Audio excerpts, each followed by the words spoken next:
Greetings Internet! So last week I talked about my favourite currently airing television.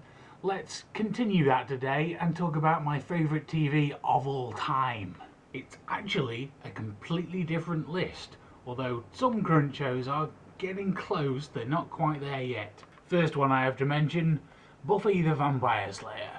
That was a massive part of my university years and of course my introduction to Joss Whedon. And the first time I realised that there were people behind the show itself that were worthy of attention. And so began my growth into the Joss Whedon fanboy I am now. It was a weird time for watching television in this country though, because satellite and cable TV were nowhere near as widespread as they are now. And so if you didn't have those, then the first place to watch new episodes was generally on VHS. So you'd get like four or so new episodes at once and you could binge in one day, but then there'd be a month or so before you get the next lot. I will always love that series because not only is it excellent television, it has many associated good memories with it. I often think, oh, I should rewatch Buffy again, but then I always get conflicted with all the new things that I still haven't seen yet. I don't have the time for all of them. Sticking with Joss Whedon for a moment, let's talk about what's probably my all-time favourite show ever, Firefly.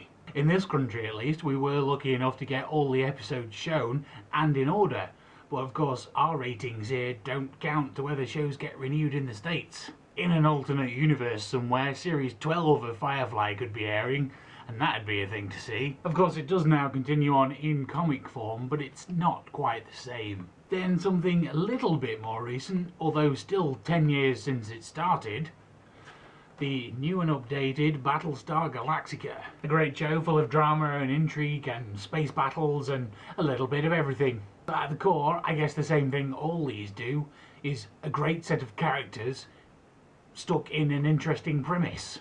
Which is the same for my next favourite and one of the longest running sci-fi shows ever, Stargate SG-1, including the spin-offs, and although there was some overlap, there's 15 seasons worth of Stargate to watch, plus some additional TV movies. And although a lot of the stories are just Adventure of the Week, go through the gate and discover something stories, there's just enough subtle character development and background plot development that you can see if you watch over the years that makes it that much more rewarding. Then finally, let's talk about one of my earliest TV loves after Star Trek, and that is Babylon 5.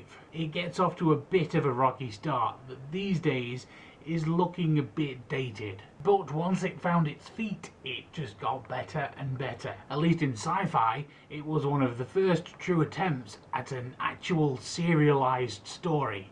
Every episode leading on to the next, and if you hadn't seen the previous ones, you're pretty much out of luck for understanding everything that's going on. And not only was it a pioneer in storytelling, it was also a pioneer in computer graphics, with one of the first TV series of all time to use regular CG graphics rather than models. It's definitely worth a watch if you haven't seen it. It's just a little bit unfortunate that because of the rocky start, you kind of have to force yourself to get to season 2 episode 9 before you really start to understand why it's going to be so great. So that was my 5 all-time favourite television shows. Let me know in the comments below what some of your favourites are, and I will see you again tomorrow.